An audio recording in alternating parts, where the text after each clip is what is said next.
The champagne flute trembled in my hand as I watched my sister Mallory twirl in her $15,000 wedding dress, her blonde hair catching the golden light streaming through the country club's floor-to-ceiling windows. At 33, I'd attended enough weddings to know the script by heart, but nothing could have prepared me for what was about to unfold at my own sister's reception. I'm Delilah Chen Morrison, and yes, that hyphenated name you're reading is from one of the most prestigious law firms in Manhattan. I earned that name through 7 years of 80-hour weeks, countless all-nighters, and more corporate battles than I care to count. While my younger sister Mallory spent her 20s building her Instagram following and dating trust fund babies, I was clawing my way up from junior associate to senior partner. The wedding was perfect, at least on the surface. Mallory had married Preston Whitmore III, heir to a pharmaceutical fortune. The venue cost more than most people's annual salaries, the flowers were flown in from Ecuador, and every detail had been curated for maximum social media impact. My parents, Richard and Catherine, were practically glowing with pride as they worked the room, introducing themselves to Preston's blue blood relatives. I stood near the bar, nursing my drink and checking my phone for urgent emails, even at family events. The law never sleeps. That's when my mother appeared at my elbow, her smile tight and purposeful. She was wearing a navy dress that cost more than it should have, considering she'd been complaining about money for months. Delilah, darling, your father and I need to speak with you, privately. Her perfectly manicured fingers wrapped around my wrist with surprising force. It's important. I followed her through the crowd, past tables adorned with peonies and roses, past my aunts who were already 3 drinks deep, past my cousins taking selfies with the ice sculpture. We ended up in a small anteroom off the main ballroom, where my father was already waiting, his hands clasped behind his back like he was about to deliver a boardroom presentation. "What's this about?" I asked, though something in my gut already knew this wasn't going to be good. My parents never pulled me aside at family events unless they wanted something. My mother exchanged a look with my father, one of those married couple telepathy moments that always made me feel like an outsider in my own family. Then she took a deep breath and said the words that would change everything. "Delilah, you know how much Mallory and Preston are struggling to find a suitable place to live in the city. Everything is so expensive, and they have all these wedding debts." I felt my jaw tighten. They just had a $200,000 wedding. Maybe they should have thought about housing before spending that much on one day. My father stepped forward, his voice taking on that patronizing tone he used when he thought I was being difficult. "Don't be petty, Delilah. This is your sister we're talking about. Family helps family. I'm not being petty. I'm being practical. They both have good jobs. They can afford to rent like everyone else does when they're starting out." My mother's smile faltered, and her voice turned sharp. "That penthouse of yours has 3 bedrooms. 3? You live there alone, rattling around in all that space. It's selfish, really, when you think about it." And there it was, the ask I'd been dreading since Mallory got engaged. "You want me to let them move in with me?" I laughed, but there was no humor in it. "Absolutely not. I need my space. I work from home half the time. And, no," my father interrupted, "we want you to give them the penthouse." The words hung in the air like a challenge. I stared at them both, waiting for the punchline, but their faces remained deadly serious. "I'm sorry, what?" The champagne glass nearly slipped from my hand. "You want me to give them my home, the penthouse I bought with my own money, that I've been paying the mortgage on for 5 years? My mother waved her hand dismissively, as if my accomplishment meant nothing. "Oh, Delilah, don't be so dramatic. You make plenty of money. You can easily afford another place. Something smaller, more appropriate for a single woman. More appropriate for a single woman." The words stung exactly as she'd intended them to. At 33, my relationship status or lack thereof was a constant source of disappointment to my parents. Never mind that I'd made partner before 30. Never mind that I'd argued cases in front of the state Supreme Court. None of that mattered because I hadn't managed to snag a husband. "That penthouse is worth $2.8 million, I said slowly, as if speaking to children. "You're asking me to just hand it over? No payment, no rent, just give it away?" "It's not giving it away," my father said, his tone suggesting I was being deliberately obtuse. "It's keeping it in the family. Think of it as an investment in your sister's happiness." "An investment?" I couldn't help but laugh. "Investments typically have returns, Dad. This is just theft with extra steps." My mother's face flushed red. "How dare you? We're your parents. We've done everything for you girls." "Everything?" The word came out sharper than intended. "You mean like paying for Mallory's college while I took out student loans? Like buying her a car for her sweet 16 while I worked 3 jobs to buy my own? Like funding her failed fashion blog, her failed jewelry line, her failed whatever came next while telling me I should be grateful for the opportunity to build character?" "You were always the stronger one," my mother said, as if that justified everything. "Mallory needed more support. She's delicate. She's spoiled," I corrected. "And you're still doing it. She's 28 years old, married to a millionaire son, and you're still trying to get other people to pay her way through life." My father's face darkened. "Watch your tone, young lady. You may be some hotshot lawyer, but you're still our daughter." "A daughter you're trying to rob," I shot back. That penthouse isn't just property to me. It's proof that I made it despite everything. Despite being the afterthought, the too serious one, the one who was never pretty enough or charming enough or fun enough. I earned every square foot of that place. You're being selfish, my mother hissed. Mallory is starting a new life. She needs stability. Then her husband can provide it. Isn't that what you always told me? That a good man provides for his family? Or does that only apply when you're trying to shame me for being single? The door burst open before either of them could respond. Mallory stood there in all her bridal glory, her face twisted with rage. Her maid of honor, Jessica, hovered behind her, eyes wide with anticipation of drama. I can hear you from the hallway, Mallory said, her voice pitched high with indignation. How dare you ruin my wedding day with your selfishness? I'm not ruining anything, I said, trying to keep my voice level. I'm having a private conversation with our parents about denying me a wedding gift. She stepped into the room, her dress rustling with each angry movement. Every bride gets a wedding gift from their sister. Every single one. Most brides get a toaster or nice sheets, Mal. Not a $3 million penthouse. God, you always have to throw money in everyone's face, don't you? She was working herself up now, her cheeks flushing beneath her perfectly contoured makeup. Just because you have no life outside of work doesn't mean the rest of us should suffer. The room felt smaller with Mallory in it, her wedding dress taking up physical and emotional space. Jessica had pulled out her phone, and I could see her thumb hovering over the record button. Of course, everything was content now, even family drama. Put the phone away, Jessica, I said firmly. This is a private family matter. Don't talk to my friends like that, Mallory snapped. At least I have friends. When's the last time anyone called you for something other than legal advice? The barb hit its mark, but I'd learned long ago not to show weakness in front of my family. In the courtroom, you never let the opposition see you sweat. This was no different. We're not doing this here, I said, moving toward the door. It's your wedding day. Go back to your guests. But Mallory blocked my path, her French manicured finger pointing at my chest. You're not leaving until this is settled. Mom and Dad are right, you're being selfish. That penthouse is way too big for one person. Then I'll get a dog, I said dryly. Maybe two. This isn't a joke. Her voice rose to a shriek that could probably be heard in the main ballroom. Preston and I need a place to live. Preston's family owns half of Connecticut. I'm sure you'll manage. His parents want us to be independent, she said. And I almost laughed at the irony.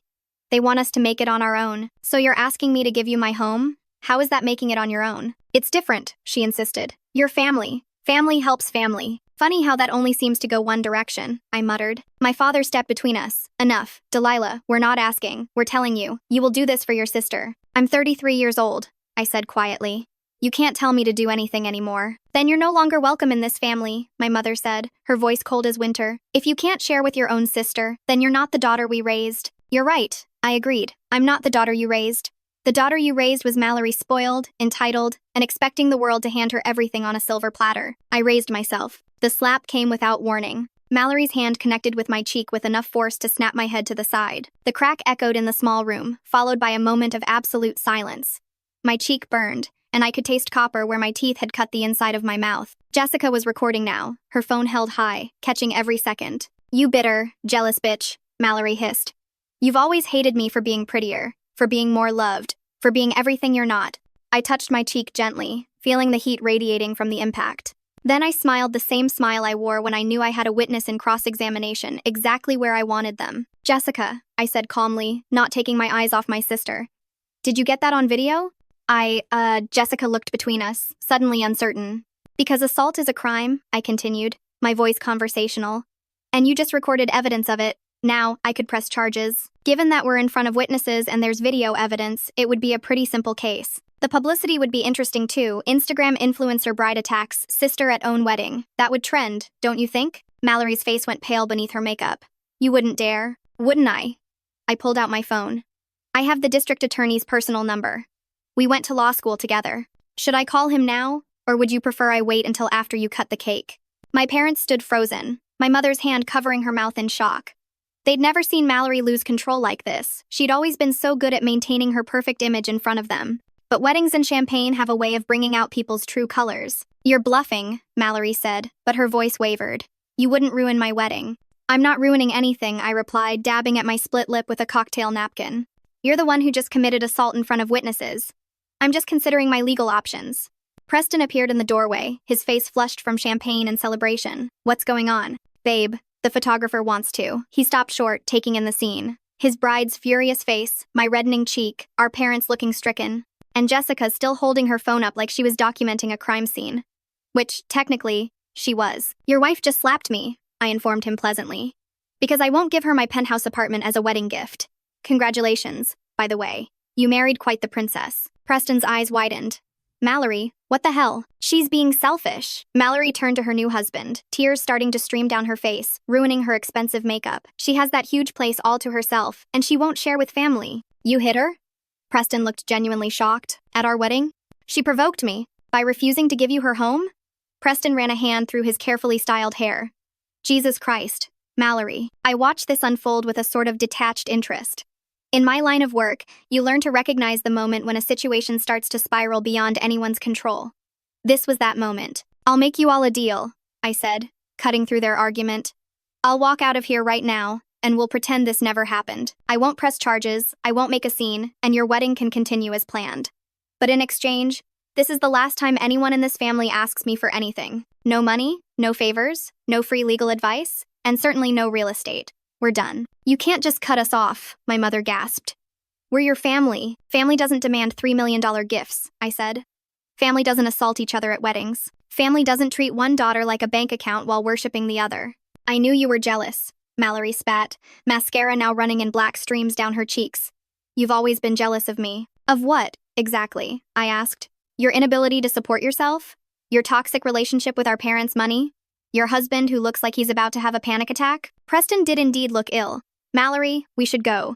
People are starting to notice you're missing. But Mallory wasn't done. She grabbed Jessica's phone and started scrolling through the video. Delete it, she ordered. Actually, I said, pulling out my own phone. I've been recording too. Audio only, but it captured everything from the moment you walked in. One-party consent state, perfectly legal. It was a bluff I hadn't been recording anything, but Mallory didn't know that. Her face crumpled completely. You planned this, she accused.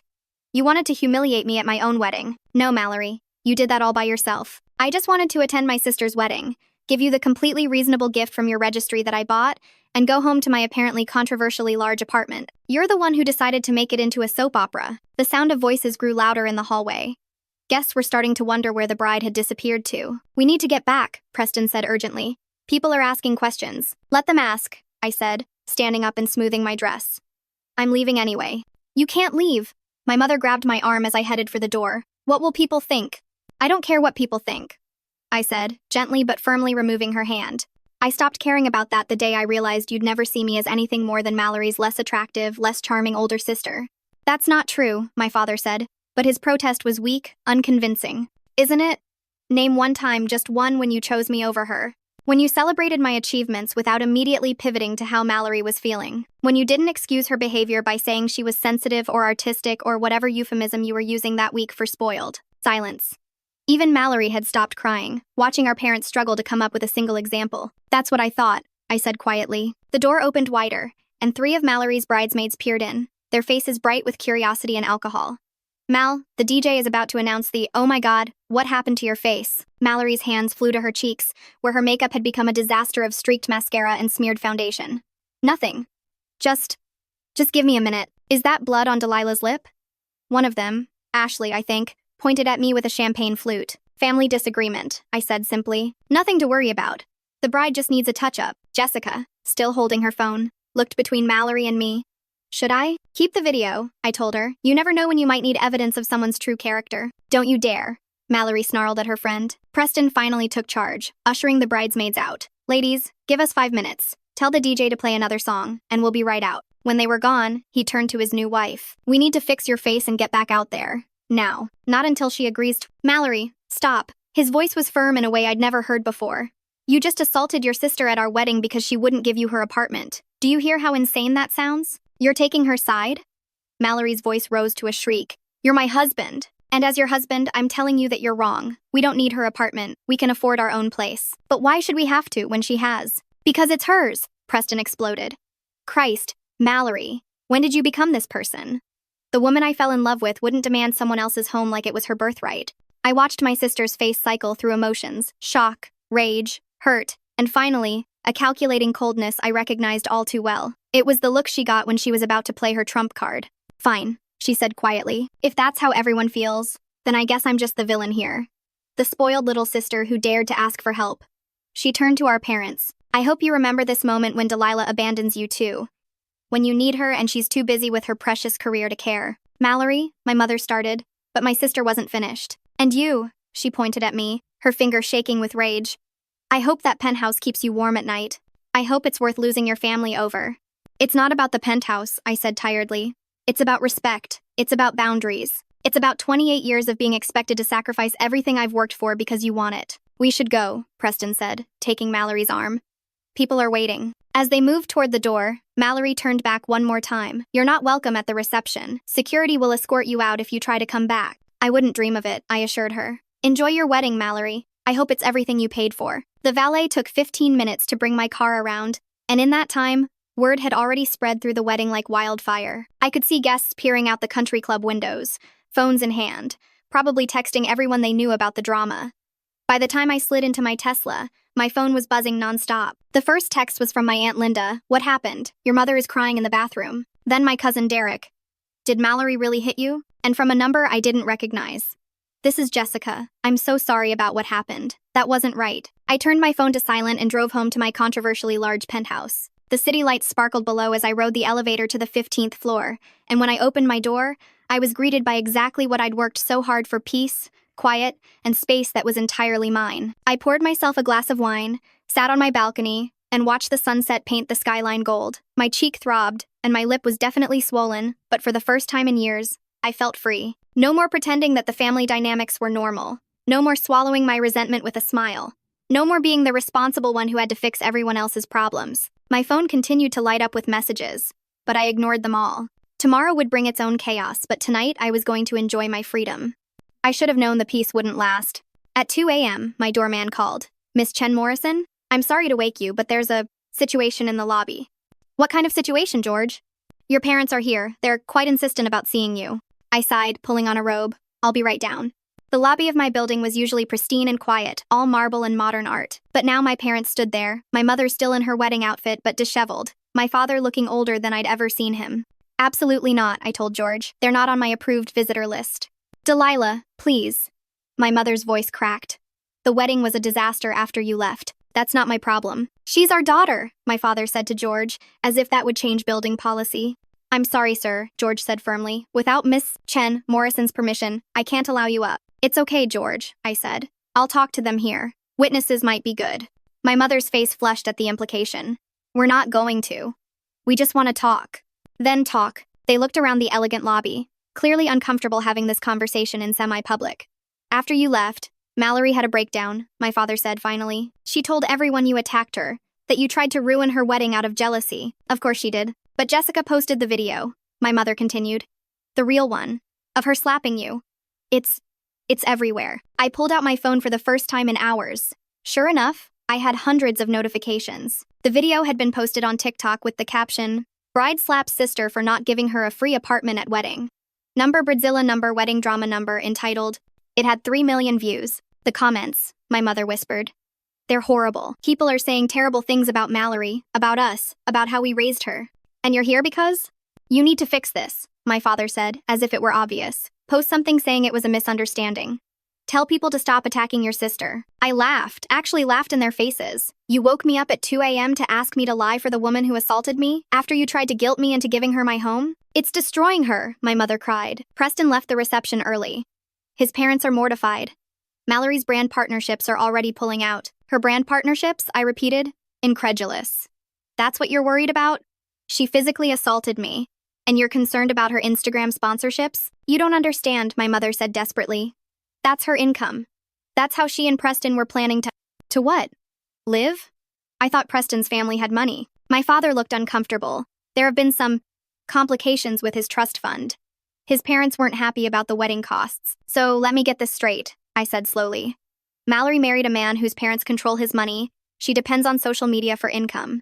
And your solution was to try to take my apartment? The one thing I own outright, that I worked for, that no one can take away from me? When you put it like that, it sounds my mother started. It sounds exactly like what it is. A con, a grift. Call it what you want, but you were trying to steal from me to prop up Mallory's house of cards. My phone buzzed. Jessica had sent me a direct message.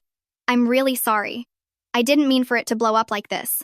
Mallory's been calling me nonstop, threatening to sue me. I showed them the message. She's threatening her own friend now, the one who was recording at her request initially. She's upset.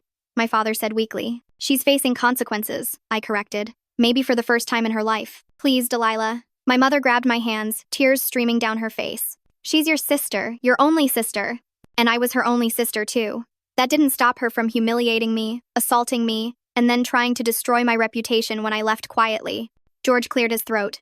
Miss Chen Morrison, should I call the police? No, George. They're leaving. I looked at my parents one last time. Go home, clean up Mallory's mess if you want, but do it without me. I'm done being the family janitor. If you don't help us, you're out of the will, my father said, playing his last card. What will? I laughed bitterly.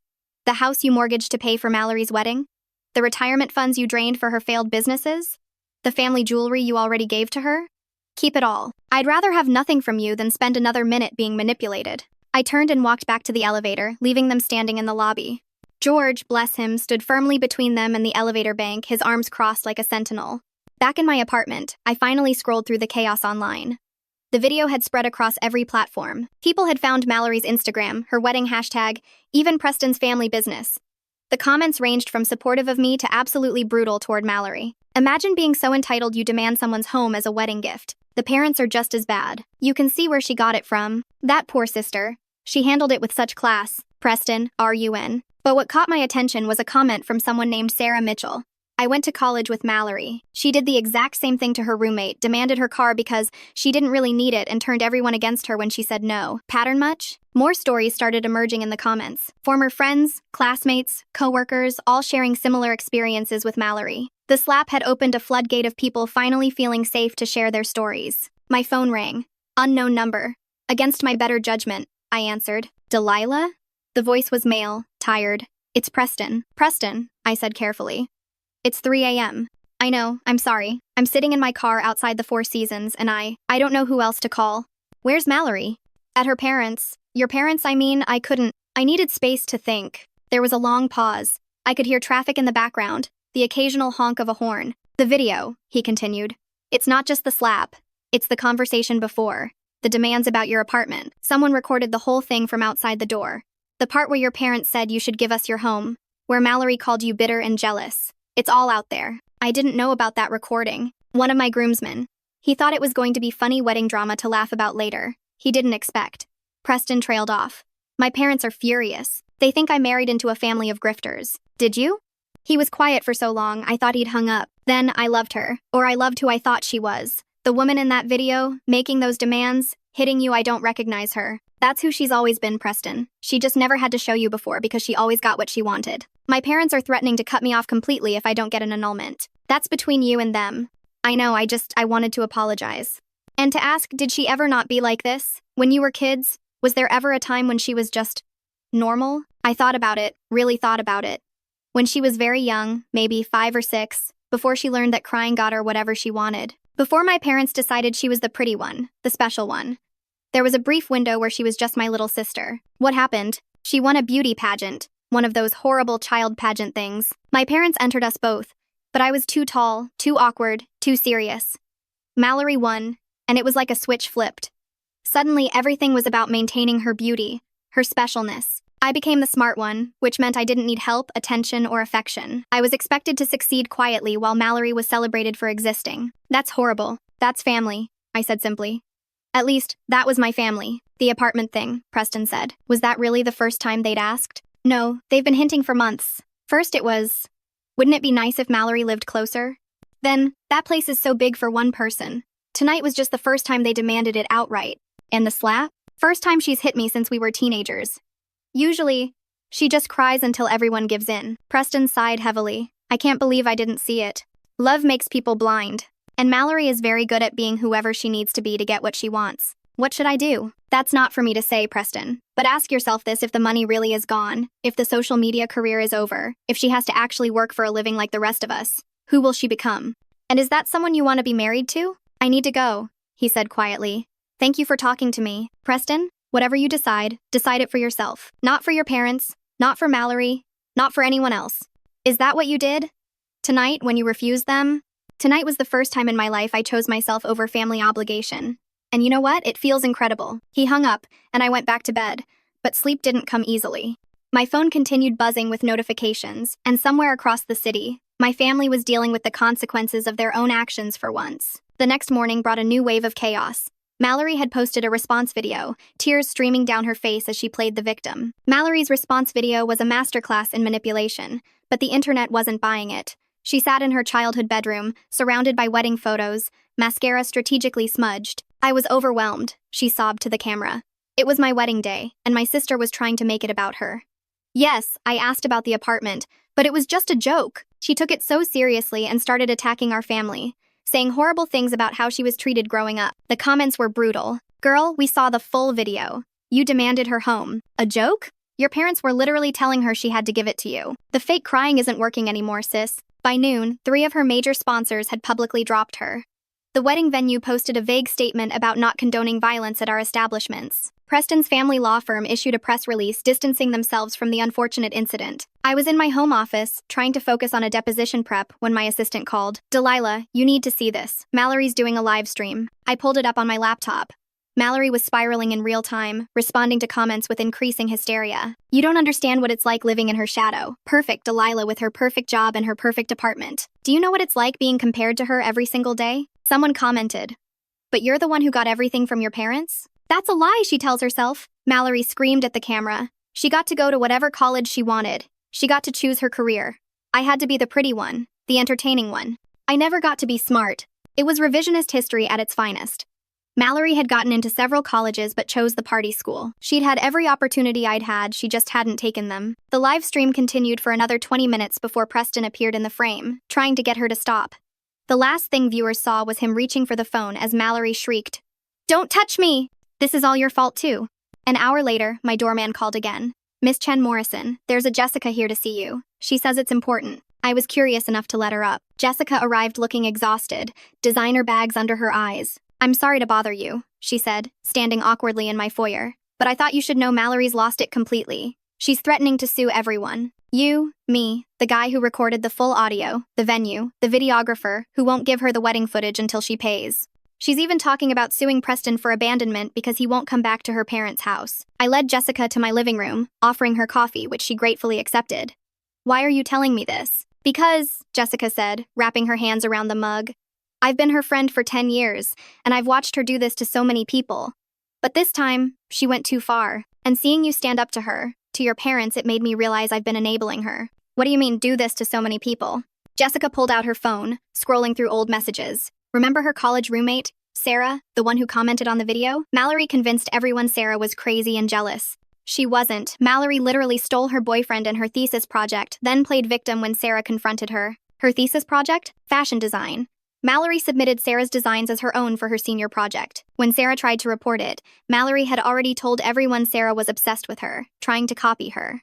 The administration believed Mallory because she was more popular, more convincing. I felt sick. "And you knew this?" I suspected. But Mallory always had an explanation, always made herself the victim. "And she was my friend, you know? You want to believe your friends." Jessica showed me more messages, years of Mallory bragging about manipulating people, getting free things, destroying anyone who crossed her. There were voice messages of her laughing about making girls cry, about ruining reputations, about how easy it was to play the pretty victim. "Why show me this now?" "Because she's planning something for you," Jessica said quietly. "She's been texting all morning about how she's going to destroy you. She's trying to find dirt, anything she can use. She even asked me to help her break into your apartment." "Break in?" "She thinks you must have secrets. Drugs, affairs, something she can use to make you look bad." When I refused, she threatened to tell everyone I was the one who posted the video for clout, but she asked you to record it. "Doesn't matter. She'll spin it however she needs to." Jessica set down her mug. "I'm going to post everything. All the screenshots, all the voice messages. People should know who she really is." "That's your choice," I said carefully, "but understand she'll come after you." "I know, but I'm tired of being afraid of her. Seeing you at that wedding, staying so calm while she hit you, you didn't let her intimidate you. That was the first time I've ever seen anyone not cave to her tantrum." After Jessica left, I called my law firm's security team.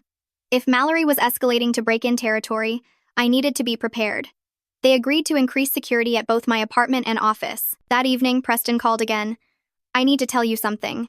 I just met with my lawyer." "Okay, I'm filing for annulment. Fraud. She lied about her income, her debt, everything. She's $300,000 in debt from failed businesses your parents funded. Credit cards maxed out. She was counting on my trust fund to bail her out, but my parents control that until I'm 35 or have been married for 5 years. I'm sorry, Preston. Don't be. You tried to warn me. In your way. The prenup I insisted on is ironclad, she gets nothing. But she doesn't know that yet. Why tell me? Because she's about to get served papers. And when she does, she's going to lose it completely. I wanted you to be prepared. The next 48 hours were a tsunami of revelations. Jessica posted her receipts and the internet went into overdrive. Number Mallory Gates started trending. More victims came forward. The wedding photographer released a statement saying Mallory had refused to pay the final balance and threatened to sue him for making her look bad in the photos. The makeup artist revealed Mallory had demanded a full refund because the makeup didn't last through her crying. But the real bombshell came from an unexpected source, my Aunt Linda, my mother's sister. She called me Tuesday morning. Delilah, honey, I need to tell you something. I've kept quiet for years because your mother is my sister, but this has gone too far. What are you talking about? Your grandmother's will. The one your parents said left everything to them? It didn't. She left you a trust fund $50,000 for when you turned 30. Your parents never told you. The floor seemed to shift under my feet. What? She knew how they favored Mallory. She wanted to make sure you had something that was just yours. They were supposed to tell you 3 years ago. They stole it? They used it. For Mallory's wedding. The rage that filled me was unlike anything I'd ever felt. Not hot anger, cold, calculated fury. The kind that makes you very, very careful. Send me everything, I told Linda. Every document, every email, everything. Already did. Check your inbox. I called my best friend from law school who specialized in estate law. I need you to look at something. Within hours, we had a case. Not just for the stolen trust fund, but for fraud, breach of fiduciary duty, and intentional infliction of emotional distress. I was reviewing the paperwork when my security called. Miss Chen Morrison, we have a situation. Your sister is in the lobby with a moving truck, claiming you agreed to let her move in. Call the police, I said calmly. I'll be right down. The scene in the lobby was pure chaos. Mallory was screaming at George. My parents were there trying to convince him to let them up, and 2 moving guys stood awkwardly by a truck full of furniture. There she is, Mallory pointed at me as I emerged from the elevator. Tell them you agreed. I agreed to nothing, I said firmly. George, these people are trespassing. The police? On their way. You can't do this, my mother cried. We're family. No, I said, pulling out the estate documents. We're defendants and plaintiff. You stole my inheritance. $50,000 that Grandma left specifically to me. The color drained from their faces. That was a misunderstanding, my father stammered. Fraud, I corrected. And I have the paperwork to prove it. The police arrived just as Mallory lunged at me. This time I was ready. I stepped aside and she crashed into a decorative plant. The officers restrained her as she screamed obscenities. I want to press charges, I said calmly.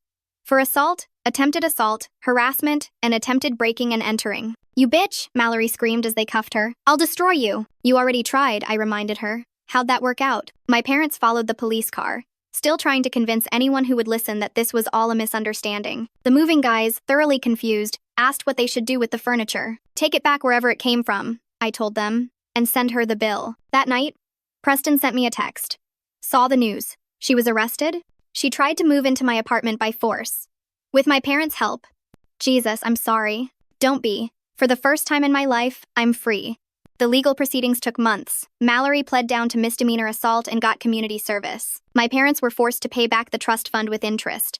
Preston's annulment went through in record time. But the real victory wasn't the money or the legal wins. It was the peace. 6 months later, I was having coffee on my balcony when my phone rang. Unknown number. Delilah? It's Mallory. I almost hung up, but curiosity won. What do you want? I'm in therapy, she said quietly. Court ordered, but still. I'm calling to apologize. Okay. I was horrible to you. Not just at the wedding, but our whole lives. I see that now. And I'm sorry, I don't expect forgiveness. I just wanted you to know. Thank you for saying that. Mom and Dad sold the house, she continued. They're living in a small apartment now. They blame you. Of course they do. I don't, not anymore. You were right to walk away. There was a long pause. I have to go, I said finally. Take care, Mallory. You too. I hung up and looked out at my city, my view, from my apartment, bought with my hard work. My phone buzzed with a text from a colleague inviting me to dinner, another from a friend about weekend plans. My chosen family. The one I'd built on respect, genuine affection, and healthy boundaries. For the first time in 33 years, I was exactly where I belonged.